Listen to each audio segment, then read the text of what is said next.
Hello નમસ્કાર વિદ્યાર્થી મિત્રો, ઓશન જ્ઞાન લાઈવમાં આપ સર્વનું ફરી હાર્દિક સ્વાગત છે। વિદ્યાર્થી મિત્રો, આપણા છેલ્લા લેક્ચરમાં આપણે એ સેક્શન તૈયાર કરેલો હતો, બરોબર છે। અને તમારી જે પ્રથમ પરીક્ષા આવે એની આપણે પૂર્વ અને તડામાર તૈયારી માટે ઓશન જ્ઞાન લાઈવ જે છે એ તમારા માટે હર હંમેશ સતર્ક છે। તમારા માટે જે છે એ તમામ પ્રકારના કાર્ય કરવા માટે તત્પર છે। વિદ્યાર્થી મિત્રો, અહીંયા આપણે પેપર સોલ્યુશન આપણે કરીએ છીએ, એમાં એ ઓપ્શન જે છે સેક્શન એ આપણે કમ્પ્લીટ કરેલો છે, જે ફરજિયાત હતો। અને હવે આજે આપણે જોવાના છીએ સેક્શન બી, કે જેમાં પણ 10 પ્રશ્નો છે। પ્રશ્ન નંબર 21 થી લઈ અને પ્રશ્ન નંબર 30, એટલે કે 10 પ્રશ્નો છે અને આ 10એ 10 વિદ્યાર્થી મિત્રો તમારા માટે ફરજિયાત છે। આમાં કોઈ પણ પ્રકારનો ઓપ્શન મળતો નથી। બીજું વિદ્યાર્થી મિત્રો, એક નરી વાસ્તવિકતાની આપણે વાત કરીએ તો જ્યારે પણ કોઈ વિદ્યાર્થીને 97, 98 કે 99 આવે છે અને માની લો કે એના માર્ક તપાસવામાં આવે તો જે ઘટાડો થયો છે, જે માર્ક ઓછા આવ્યા છે, એ મોટા ભાગે કાં તો એ સેક્શનમાંથી હશે ને કાં તો બી સેક્શનમાં છે। વિદ્યાર્થી મિત્રો, અહીંયા આપણે જાણીએ છીએ કે અહીંયા કોઈ પણ એ અને બી સેક્શનમાં કોઈ પણ પ્રકારનો ઓપ્શન આપણને નથી મળતો। બાકી સી, ડી, ઈ અને એફ આ બધા સેક્શનમાં આપણને ઓપ્શન મળે છે અને આપણે એની માની લો કે સ્માર્ટ વર્ક દ્વારા એની તૈયારી કરી અને પૂરેપૂરા માર્ક લઈ આવી શકીએ છીએ। પણ અહીંયા જે છે એ કોઈ ઓપ્શન આપણને મળવા પાત્ર થતો નથી, બરોબર છે। એટલે કે આ વિભાગને ખૂબ ગંભીરતાથી લઈ અને જવાબ આપવા પડશે। વિદ્યાર્થી મિત્રો, અહીંયા એક વાક્યમાં તમારે જવાબ આપવાના છે, એટલે વધુમાં એક વાક્યથી 1.5 કે 2 વાક્યમાં તમારે જવાબ આપવાના છે। 3-4 વાક્ય થવા જોઈએ નહીં। જે માગ્યું છે એ જ તમારે પીરસવાનું છે। વધારે તમે લખાણ કરશો તો એની કોઈ વેલ્યુ રહેશે નહીં, બરોબર છે। જે પરીક્ષક જે જોઈશે, જેને જરૂર છે એટલું લખેલું હશે એટલે તમને માર્ક મળી જશે। બીજું વિદ્યાર્થી મિત્રો, આ સેક્શન જે છે એ વધીને 10 થી 12 મિનિટમાં પૂરો થવો જોઈએ, કારણ કે અહીંયા વધારે સમય લેવાનો નથી। તો ચાલો આપણે પણ વધારે સમય નહીં લેતા આગળ વધીએ। તો આજે સેક્શન બી છે, એમાં પહેલો પ્રશ્ન છે, એક વાક્યમાં જવાબ આપો। 21 થી લઈને 30, દરેકનો 1 ગુણ અને 10 પ્રશ્નોના 10 ગુણ છે। વિદ્યાર્થી મિત્રો, આપણો પહેલો પ્રશ્ન છે, આપણો પહેલો પ્રશ્ન એ છે કે ભાગીદારી પેઢીમાં ઓછામાં ઓછા કેટલા અને વધુમાં વધુ કેટલા ભાગીદારો હોય છે? વિદ્યાર્થી મિત્રો, 2013નો કંપની ધારો આવ્યો, એમાં સ્પષ્ટ ઉલ્લેખ છે કે ભાઈ ભાગીદારોની સંખ્યા 100 હોવી જોઈએ અને ત્યારબાદ 2014માં સુધારો કરી અને વધુમાં વધુ ભાગીદારોની સંખ્યા 50 નક્કી કરી છે। તો અહીંયા ઓછામાં ઓછા 2 ભાગીદારો અને વધુમાં વધુ 50 ભાગીદારો જે છે એ ભાગીદારી પેઢીમાં હોવા જોઈએ। 2 થી ઓછા હશે તો એને ભાગીદારી પેઢી કહેવાશે નહીં અને 50 થી વધુ પણ હોવા જોઈએ નહીં। તો વિદ્યાર્થી મિત્રો, આપણો જે જવાબ છે એ ભાગીદારી પેઢીમાં ઓછામાં ઓછા 2, ઓછામાં ઓછા કેટલા છે? તો કે ઓછામાં ઓછા 2 અને વધુમાં વધુ 50 ભાગીદારો હોય છે। બસ આટલું જ લખવાનું છે, બીજું કોઈ ઓપ્શનમાં કે કોઈ વાત કરવાની નથી। કંપની ધારા 13 મુજબ કે 14 મુજબ એવું કશું જ નથી કરવાનું। તમે ખાલી એટલું લખશો ને કે ઓછામાં ઓછા 2 અને વધુમાં વધુ 50 ભાગીદારો હોય છે, તો પણ એ તમારો જવાબ જે છે એ સાચો પડે છે અને 1 માર્ક હોય છે। વિદ્યાર્થી મિત્રો, ઘણી વખત આપણે બીએમાં પણ કન્ફ્યુઝ થઈ જઈએ છીએ। બીએના ઘણા ચેપ્ટરમાં જે છે ભાગીદારોની સંખ્યામાં ઓછામાં ઓછા 2 અને વધુમાં વધુ 20 કીધા છે। અહીંયા એ ખ્યાલ જે છે મગજમાંથી કાઢી નાખવાનો છે, કારણ કે એકાઉન્ટમાં ખાસ કરીને 2013ના કંપની ધારામાં એવો સ્પષ્ટ ઉલ્લેખ છે કે ભાગીદારોની સંખ્યા વધુમાં વધુ કેટલી હોવી જોઈએ? 50 હોવી જોઈએ। ક્લિયર છે? ચાલો આગળ વધીએ। સ્થિર મૂડી પ્રથામાં ભાગીદારનો નફો કયા ખાતે જમા કરવામાં આવે છે? વિદ્યાર્થી મિત્રો, મૂડી ખાતાની પદ્ધતિ પ્રથા જે છે એ 2 પ્રથા છે। પહેલી પ્રથા છે એ સ્થિર મૂડી ખાતાની છે। સ્થિર મૂડી ખાતાને કાયમી મૂડી ખાતા પણ કહે છે। જ્યારે બીજી જે પ્રથા છે, પદ્ધતિ જે છે એ અસ્થિર મૂડી ખાતાની પદ્ધતિ છે અને અસ્થિર મૂડી ખાતાની પદ્ધતિને હંગામી મૂડી ખાતાની પદ્ધતિ કહેવામાં આવે છે। વિદ્યાર્થી મિત્રો, જ્યારે સ્થિર મૂડી ખાતાની પદ્ધતિ હોય ત્યારે મૂડી ખાતામાં માત્ર બાકી આગળ લાવ્યા અને બાકી આગળ લઈ ગયા, એ સિવાય કોઈ પણ પ્રકારની માહિતી આવશે નહીં। ક્યારે? કે જ્યારે મૂડી ખાતા સ્થિર હોય ત્યારે, બરોબર છે। માની લો કે કોઈ ભાગીદાર વર્ષ દરમિયાન વધારાની મૂડી લાવે છે અથવા તો લઈ જાય છે તો જ અહીંયા નોંધ થશે, બાકી નોંધ થશે નહીં। બાકીની તમામ નોંધ ક્યાં થશે? તો કે જ્યારે અસ્થિર મૂડી ખાતા હોય ત્યારે બાકીની તમામ નોંધ જે છે એ ચાલુ ખાતે કરવામાં આવશે। વિદ્યાર્થી મિત્રો, આ ધ્યાન રાખવાનું છે। અને ચાલુ ખાતે કરવામાં આવે છે તો તમામ વહીવટ, ભાગીદારોની સાથેના તમામ પ્રકારના વ્યવહારો પેઢીના જે છે એ ચાલુ ખાતે લખાય છે। તો જ્યારે સ્થિર મૂડી ખાતાની પ્રથામાં ભાગીદારોનો નફો કયા ખાતે જમા કરવામાં આવે છે? તો અહીંયા ચાલુ ખાતે જમા કરવામાં આવે છે। એટલો આપણો જે છે એ સાચો જવાબ છે। જોઈએ જવાબ, સ્થિર મૂડી ખાતાની પદ્ધતિમાં ભાગીદારનો નફો ક્યાં જમા કરવામાં આવે છે? તો કે ચાલુ ખાતે જમા કરવામાં આવે છે। ડન છે। ચાલો આગળ વધીએ। વિદ્યાર્થી મિત્રો, બ્રહ્માસ્ત્ર બેચ, ઓશન જ્ઞાન લાઈવ દ્વારા જે બ્રહ્માસ્ત્ર બેચ વિદ્યાર્થીઓ માટે જે લોન્ચ કરવામાં આવ્યું છે એના જે લાભ જે છે એ અભૂતપૂર્વ લાભ લઈ રહ્યા છે। વિદ્યાર્થી મિત્રો, અહીંયા ભાવમાં ભૂકંપ માત્ર ને માત્ર 1999 રૂપિયામાં, એક સામાન્ય એક માઇનોર ફીમાં મેન 5 વિષય કોમર્સના એકાઉન્ટ, સ્ટેટ, બીએ,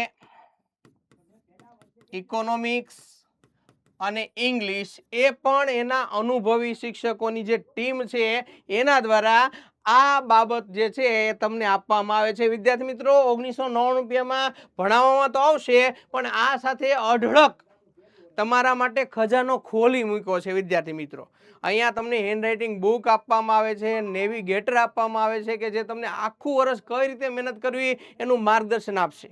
બીજું કે વિડીયો રેકોર્ડેડ વિડીયો પણ તમને આપવામાં આવશે। કદાચ લાઈવ લેક્ચર તમે નથી જોઈન કરી શક્યા, કોઈ કારણોસર તમે લાઈવ લેક્ચર એટેન્ડ નથી કરી શક્યા, તો પણ તમારા માટે સુવિધા છે। અને આ રેકોર્ડેડ લેક્ચર એ માત્ર ચૂકેલો લેક્ચર નથી, પણ ભવિષ્યમાં માની લો તમને એવું લાગ્યું છે કે હવે આપણાથી આ મહેનત કરવી છે પણ રિવિઝનની બહુ જરૂર છે, તો એ રેકોર્ડેડ લેક્ચર જોઈને પણ તમે તમારું રિવિઝન કરી શકો છો। અને તેમ છતાં પણ જો તમને કોઈ પ્રશ્ન ઊભો થાય તો આપણો જે સંસ્થાનો જે નંબર છે એની ઉપર તમે કોન્ટેક્ટ કરી, અને અહીંયા નંબર પણ આપ્યો છે 7046 222254, એ નંબર ઉપર તમે સંપર્ક કરી અને તમારા બધા જ પ્રશ્નો સોલ્વ કરી શકો છો। વિદ્યાર્થી મિત્રો, ઓશન જ્ઞાન લાઈવની બ્રહ્માસ્ત્ર બેચ જે છે એ માત્ર વિદ્યાર્થીઓ માટે છે, બરોબર છે। વિદ્યાર્થીને કાયમી ધોરણે જે સતાવતા પ્રશ્નો છે એનું કાયમી નિરાકરણ લાવવા માટેની આખી બેચ છે, આખો પવિત્ર વિચાર છે, પવિત્ર કાર્ય છે।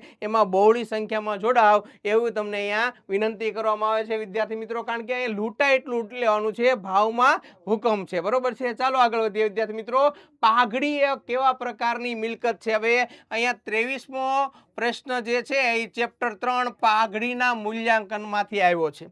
વિદ્યાર્થી મિત્રો, પાઘડી, બરોબર છે, પાઘડી, પેટર્ન, કોપીરાઇટ ને ટ્રેડમાર્ક અને સોફ્ટવેર, આ 5 પ્રકારની મિલકતો એવી છે કે જેને જોઈ શકાતી નથી, છતાં પણ ધંધામાં એની કોઈ પણ પ્રકારની વેલ્યુ છે। જેમ જમીનની વેલ્યુ છે, મકાનની વેલ્યુ છે કે જેને જોઈ શકાય છે, સ્પર્શી શકાય છે, એવી જ રીતે આ પાઘડી કે જેને જોઈ શકાતી નથી, સ્પર્શી શકાતી નથી, તેમ છતાં પણ એની વેલ્યુ છે। તો આ પાઘડી એ કેવા પ્રકારની મિલકત છે વિદ્યાર્થી મિત્રો? તો પાઘડી જે છે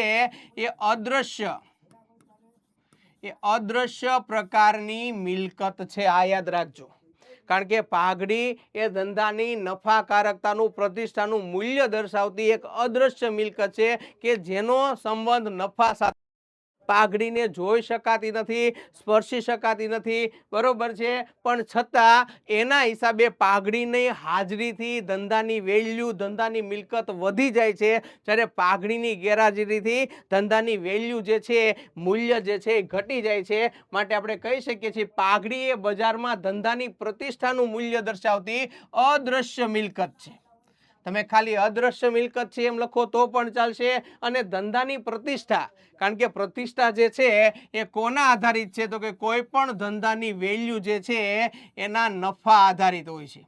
જે ધંધામાં વધુ નફો હોય એની પ્રતિષ્ઠા વધુ હોય છે, બરોબર છે. આજે માની લો કે મુકેશભાઈ અંબાણી, એની જે રિલાયન્સ કંપની છે એની વેલ્યુ ટોચ ઉપર છે, અદાણી કંપની છે એની વેલ્યુ ટોચ ઉપર છે, કારણ કે નફો કરતી કંપનીઓ છે. જ્યારે અનિલભાઈ અંબાણીની જે રિલાયન્સ કંપની છે એની વેલ્યુ અત્યારે ડાઉન છે વિદ્યાર્થી મિત્રો, કારણ કે નફો નથી, બરોબર છે. તો એ નફા સાથે પાઘડીનો કોન્સેપ્ટ આખો જોડાયેલો છે, બરોબર છે. ચાલો આગળનો પ્રશ્ન સમજીએ. પાઘડી પાકા સળિયામાં કયા મથાળા હેઠળ દર્શાવવામાં આવે છે? વિદ્યાર્થી મિત્રો આપણે અગાઉ જ જોઈ ગયા કે ભાઈ પાઘડી એ શું છે? પાઘડી એ ધંધાની મિલકત છે. હવે અદ્રશ્ય હોય કે દ્રશ્ય હોય એની આપણે વાત નથી કરતા, પણ મિલકત છે તો સ્વાભાવિક રીતે પાઘડી ક્યાં આવશે? તો કે પાઘડી એ મિલકત હોવાથી અહીંયા પાઘડી જે છે એ મિલકત લેણા, મિલકત લેણા બાજુ અહીંયા કાયમી અથવા તો બિન ચાલુ મિલકતના હેડિંગ નીચે આવશે, બરોબર છે. પાઘડી એ પાકા સરવૈયામાં મિલકત લેણા બાજુ બિન ચાલુ મિલકતોના મથાળા હેઠળ દર્શાવવામાં આવશે, બરોબર છે. તમે માત્ર ખાલી લખો ભાઈ પાઘડી કયા મથાળા હેઠળ, પાઘડી પાકા સરવૈયામાં કયા મથાળા હેઠળ દર્શાવવામાં આવે છે? તો કે મિલકત લેણા બાજુ બિન ચાલુ મિલકતોના મથાળા હેઠળ, બસ એટલું લખો તો પણ તમને પ્રશ્નનો જે પૂરેપૂરો માર્ક જે છે એ મળવા પાત્ર થાય છે. પણ આપણો જવાબ જે છે વિદ્યાર્થી મિત્રો એક લીટીનો હોવો જોઈએ, કે જેથી કરીને આપણો માર્ક ક્યાંય કપાય નહીં. ખ્યાલ આવી ગયો? ત્યારબાદ આગળ વધીએ તો ભાગીદારી પેઢીનું પુનર્ગઠન એટલે શું? પુનર્ગઠન, તો વિદ્યાર્થી મિત્રો ભાગીદારીમાં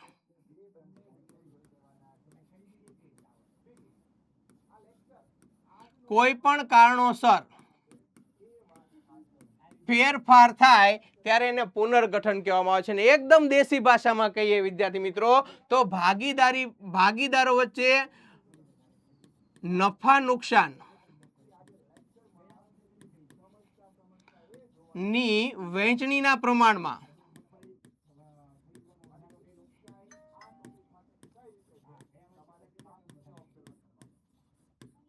ફેરફાર થાય ત્યારે એને ભાગીદારી પેઢીનું વિસર્જન કહેવામાં આવે. જો ભાગીદારીનું વિસર્જન કહેવામાં આવે છે.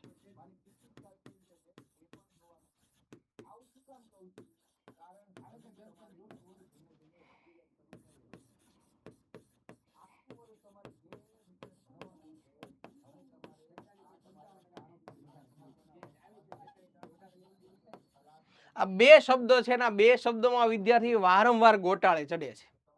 ભાગીદારી પેઢીનું વિસર્જન એટલે કે ભાગીદારી ચાલુ રહે છે, બરોબર છે, પેઢી એ ચાલુ રહે છે, બરોબર છે, પરંતુ શું થાય છે તો કે એમાં ફેરફાર, ભાગીદારીના વહેંચણીના પ્રમાણમાં ફેરફાર થાય છે. માની લો કે બે ભાગીદારો છે એ અને બી, બરોબર છે, એ નફો નુકસાન 2:1 પ્રમાણમાં પેલા વેચતા હતા, પછી એને નક્કી કર્યું કે હવે આપણે નફો સરખા એટલે કે 1:1 પ્રમાણ વેચ્યું. તો આ જે ફેરફાર થયો છે, આ જે ફેરફાર થાય છે એને ભાગીદારીનું વિસર્જન કહેવામાં આવે છે. આ ફેરફારથી ભાગીદારી પેઢી ચાલુ રહે છે. પણ વિદ્યાર્થી મિત્રો તમને એમ કીધું હોય ને કે ભાગીદારી પેઢીનું વિસર્જન એટલે શું? તો ભાગીદારી પેઢીનું વિસર્જન એટલે કે અહીંયા ભાગીદારી પેઢી જે છે એ શું કરવામાં આવે છે? તો કે બંધ કરવામાં આવે છે. ભાગીદારો બધા છૂટા પડે છે, પેઢીનું અસ્તિત્વ પૂર્ણ થાય છે અને પેઢીને તાળા લાગી જાય છે, અને ભાગીદારી પેઢીનું વિસર્જન કહે છે. વિદ્યાર્થી મિત્રો અહીંયા થોડો પ્રશ્નમાં ફેરફાર છે.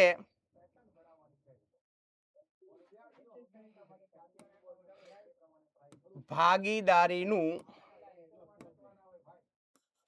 પેઢી કાઢી નાખવાની છે. ભાગીદારીનું પુનર્ગઠન એટલે કે જુદા જુદા કારણોસર ભાગીદારીમાં થતા ફેરફાર એટલે ભાગીદારીનું પુનર્ગઠન. બીજા શબ્દોમાં વિદ્યાર્થી મિત્રો આપણે કેવું હોય તો ભાગીદારો વચ્ચેના નફા નુકસાનની વહેંચણીના પ્રમાણમાં જે ફેરફાર થાય એને પુનર્ગઠન કહેવામાં આવે છે. અને 3 રીતે થાય છે. એક તો પરસ્પર સમજૂતીથી, બધા ભાગીદારો ચાલુ ભાગીદારો નક્કી કરે કે હવે આપણે ભાગીદારી પેઢીનું પ્રમાણ ફેરફાર કરવો તો ફેરફાર થાય છે. બીજું, પ્રવેશ વખતે કોઈ નવો ભાગીદાર ધંધામાં પ્રવેશ કરે ત્યારે પુનર્ગઠન થાય છે. અને ત્રીજું અને અગત્યનું કારણ જે છે એ ભાગીદાર નિવૃત્ત થાય અથવા તો મૃત્યુ પામે ત્યારે જે છે એનું પુનર્ગઠન થાય છે. ક્લિયર થઈ ગયું? ચાલો આગળ વધીએ આપણે.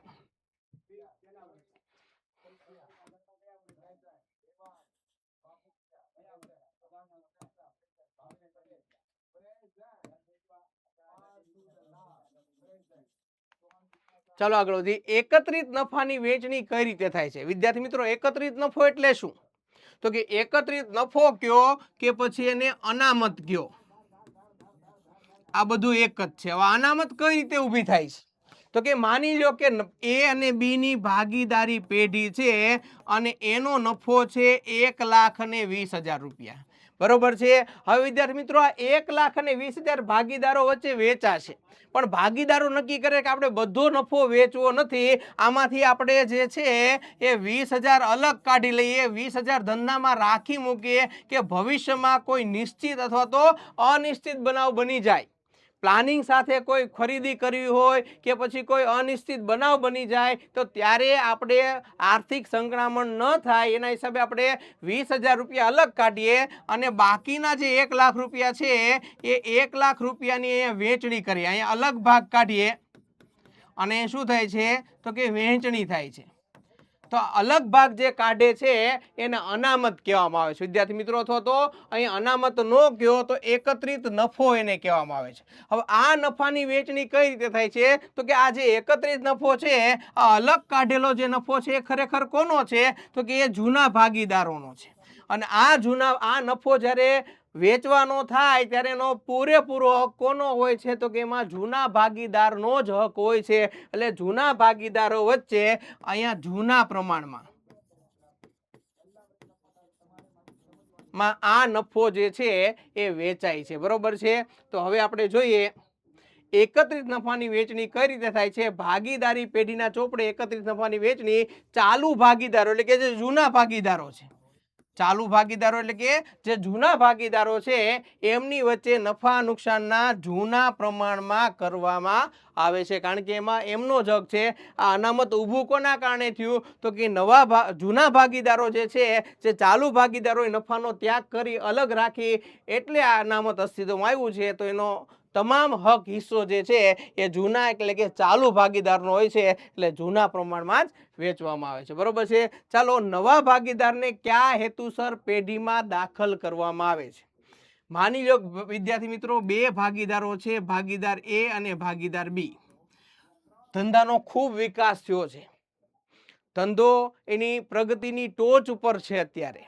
હવે બે ભાગીદારો પહોંચી શકતા નથી. બરોબર છે. માણસો જે છે 100% કામ નહીં કરી શકે, કારણ કે જેટલું ભાગીદારો કામ કરશે એટલું કામ માણસો દ્વારા કરી શકાશે નહીં. એટલી પ્રમાણિક હોય છે માણસો, પણ એટલી રાત દિવસ એ મહેનત નહીં કરે. એના પગાર, એનું જે સાઈડ જોબ છે એ બધું ધ્યાનમાં રાખીને કામ કરશે. તો હવે માની લો કે એક નવા ભાગીદારને પ્રવેશ આપશું તો આ પ્રશ્ન આપણો સોલ્વ થશે. પણ આ ક્યારે આપી શકશું?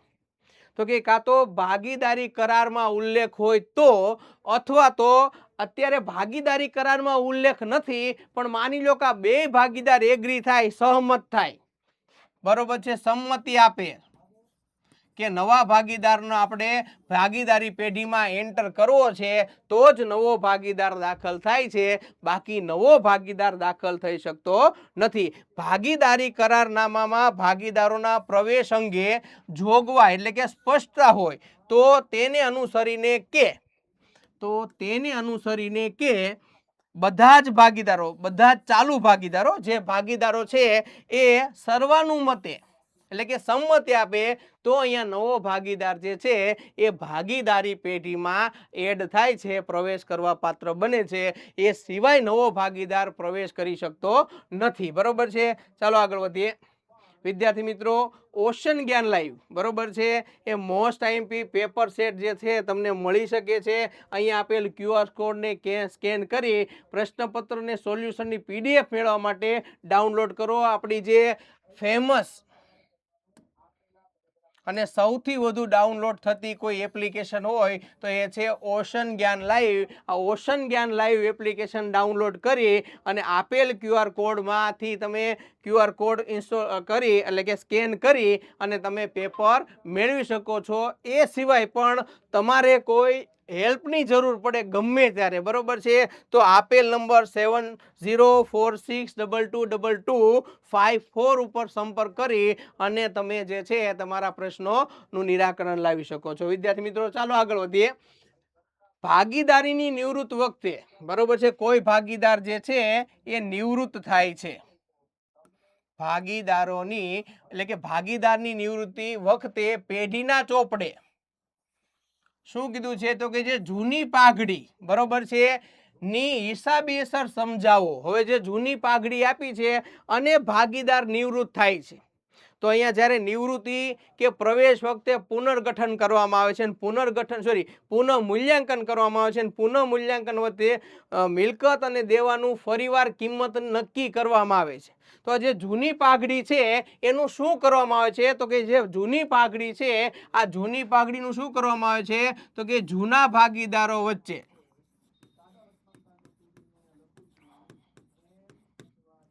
જૂના પ્રમાણમાં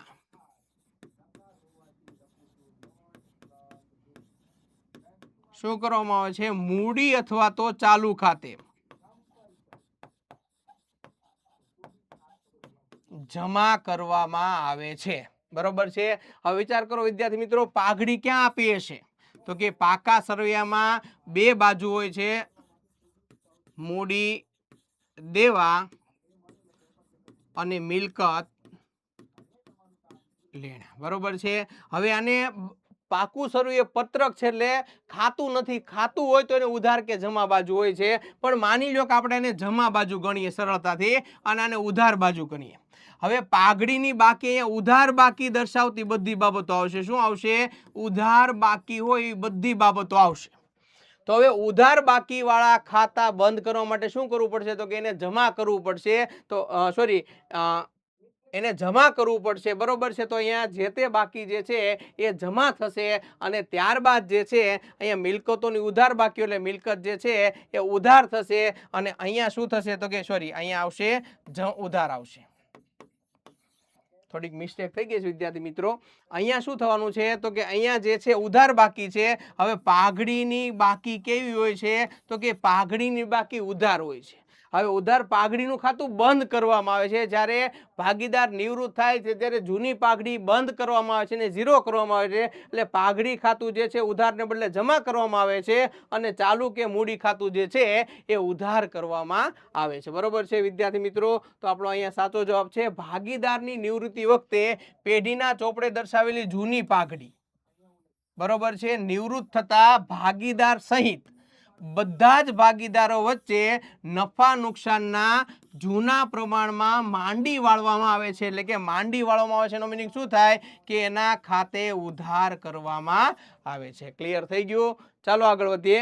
ભાગીદારનું વિસર્જન અર્થ સમજાવો. ભાગીદારનું વિસર્જન ન હોય વિદ્યાર્થી મિત્રો, પણ અહીંયા થોડીક મિસ્ટેક છે. ભાગીદારીનું વિસર્જન અગાઉ સમજાવી દીધું છે. ભાગીદારીનું વિસર્જન અથવા તો ભાગીદારી પેઢીનું, અહીંયા આવશે પેઢીનું, ભાગીદારીનું નહીં પણ ભાગીદારી પેઢીનું વિસર્જન. એટલે શું થશે તો કે ભાગીદારના પ્રવેશ, નિવૃત્તિ કે મૃત્યુના કારણે ભાગીદારીનું સ્વરૂપ બદલાય છે. ભાગીદારો બદલાય છે પરંતુ પેઢીનું વિસર્જન થતું નથી. પેઢી જે છે એ શું થશે તો કે પેઢી ચાલુ રહે છે. શું થાય છે તો કે પેઢી જે છે એ ચાલુ રહે છે. તેને ભાગીદારીનું વિસર્જન કહે છે. પરંતુ ટૂંક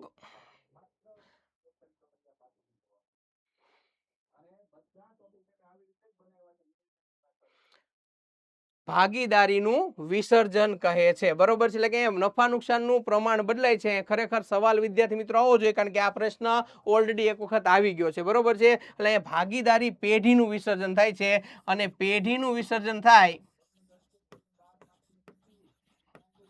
ત્યારે શું થાય છે તો કે પેઢી જે છે એ બંધ થાય છે બરોબર છે વિદ્યાર્થી મિત્રો અહીંયા જે છે ભાગીદારીનું વિસર્જન થાય ત્યારે શું થાય છે તો કે નફા નુકસાનના પ્રમાણમાં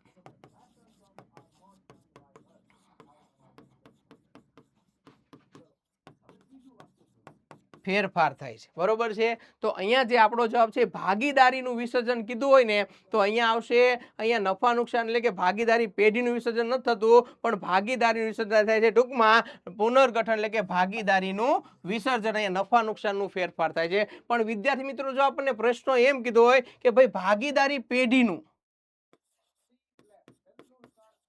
પેઢીનું વિસર્જન કીધું હોય ને તો આપણો જવાબ શું આવશે તો કે ભાઈ પેઢીનું વિસર્જન થાય ત્યારે પેઢી જે છે એ બંધ થાય છે બરોબર છે તો વિદ્યાર્થી મિત્રો અહીંયા આપણો જવાબ આવે છે કે ભાઈ ભાગીદારીનું વિસર્જન જે છે એમાં ખાસ કરીને ભાગીદારીનું એટલે કે નફા નુકસાનની વેચણીનું પ્રમાણ બદલાય છે પેઢી ચાલુ રહે છે પણ પેઢીનું વિસર્જન થાય છે ત્યારે પેઢી જે છે એ બંધ થાય છે ભાગીદારો છૂટા પડે છે અને આજનો આપણો છેલ્લો પ્રશ્ન જે છે ભાગીદારી પેઢીના વિસર્જનની રીતો જણાવો વિદ્યાર્થી મિત્રો બે રીત છે ભાગીદારી પેઢીના વિસર્જનની કેટલી રીત છે આવો એમસીક્યુ પણ પૂછી શકે છે બે રીત છે એક રીત છે સ્વૈચ્છિક એટલે કે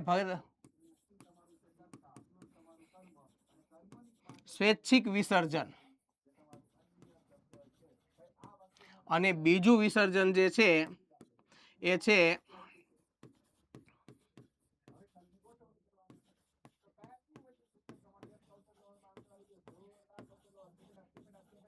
અદાલત દ્વારા વિસર્જન તો આપણા પ્રશ્નોના અહીંયા બે ઓપ્શન આવે છે એક તો આવે છે સામાન્ય અથવા તો સ્વૈચ્છિક વિસર્જન ને બીજું અદાલત દ્વારા અથવા તો અદાલતના હુકમથી વિસર્જન વિદ્યાર્થી મિત્રો અહીંયા જે છે ખાસ કરીને ભાગીદારીનું વિસર્જન ને ભાગીદારી પેઢીના વિસર્જનમાં પ્રશ્નોમાં જે છે થોડો ઘણો ગેપ આવશે એ ખાસ જોવાનો છે કારણ કે વિદ્યાર્થી મિત્રો આપણે અહીંયા જોયું છે